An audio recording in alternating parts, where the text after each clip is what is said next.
Minimalizam često izgleda kao nešto što je rezervisano za strance sa savršeno bijelim stanovima, gdje je sve savršeno porađeno, a na podu se ne vidi ni jedna igračka. Ali to nije realan život, to definitivno nije moj život. Zdravo, ja sam Ines, supruga i majka dvoje djece, pedagog, žena koja radi, kuha, peri i čiji se stan veoma često pretvori u mali haos prije nego što popije prvu jutarnju kafu.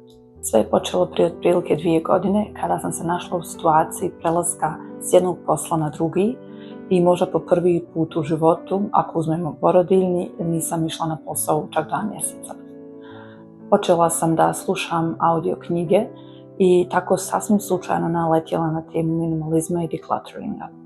Reflektirala sam to odmah na svoj život i shvatila da ja veliki dio dana provedim u vraćanju stvari na isto mjesto, umjesto na ono što je meni najbitnije, provođenje vrijeme s mojom porodicom, s mojim mužem, igranje sa mojom djecom. I onda sam jednog dana pustila sebi neki podcast o declutteringu i minimalizmu, pogledala oko sebe i pomislila, mi ne živimo s ovim stvarima, nego ove stvari žive sa nama. I ja imam kontrolu nad njima.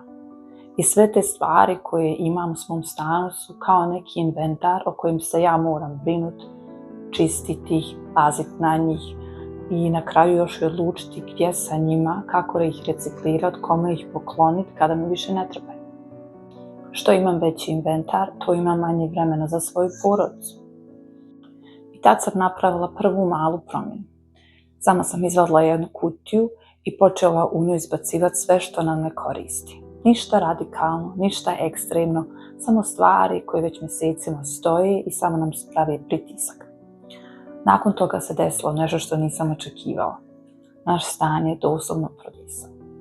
Sljedećih sedmica nastavila sam sa intenzivnim declutteringom.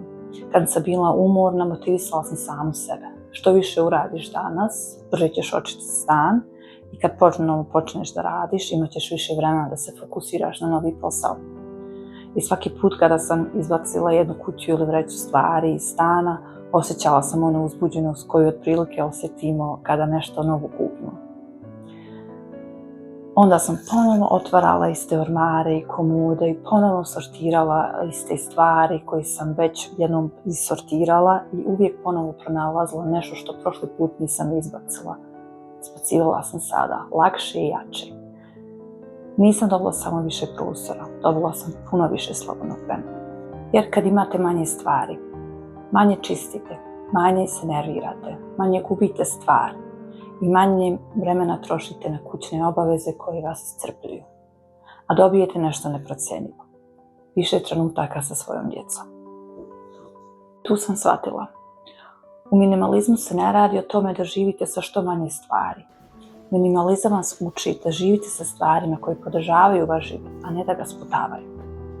U porodicama to znači da ne možemo biti ekstremni minimalisti i to je sasvim u redu. Djeca znače često haos, kreativnost, ali i sreću, radost i ja to ne želim da mijenjam. Ali ono što možemo promijeniti je količina tereta koji nosimo, onog mentalnog i onog fizičkog. Kada sam iz kuhinje izbacila stvari koje tako često ne koristim, počela sam više da kuham. Kada smo u dogovoru s djecom reducirali broj igračaka, djeca su počela više da se igraju. Kada sam iz svog ormara izbacila 80% odjeće, imala sam puno više ideja o tome šta obući. Počela sam intenzivni decluttering ne zato što sam htjela biti minimalist, nego zato što mi je jednostavno svega bilo previše. U prvih godinu dana riješila sam se oko 80% svoje odjeće, nekoliko komada namještaja, čak 2 ormara jer su jednostavno bili prazni, nismo im više imali potrebe za njim. Sljedeći korak u tom nekom sporijem, svjesnijem načinu života bio je social media detox, odnosno izbrisala sam svoje profile na Instagram i Facebook. Osjetila sam pravo olakšanje, ali desilo mi se nešto što zaista nisam očekivala, a to je neki veliki nalet kreativne energije.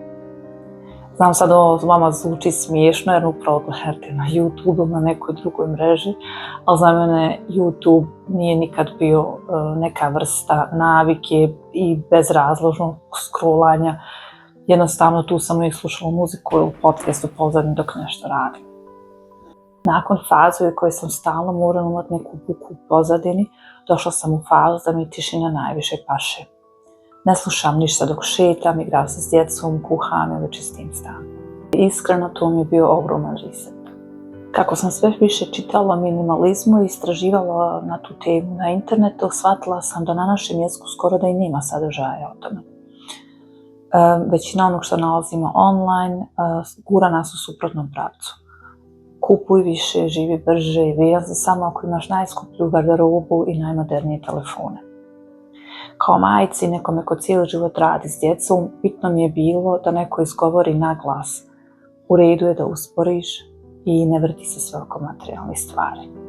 I onda sam pomislila, a zašto ne bi ja počela pričati o minimalizmu? Ako bude samo 10 ljudi koji će me slušati i kojima će nešto što ovo ja pričam imati smisla, bit ću presretna. Moj muž me bez puno razmišljanja podržao u toj ideji i tako je nastalo malo minimalizma.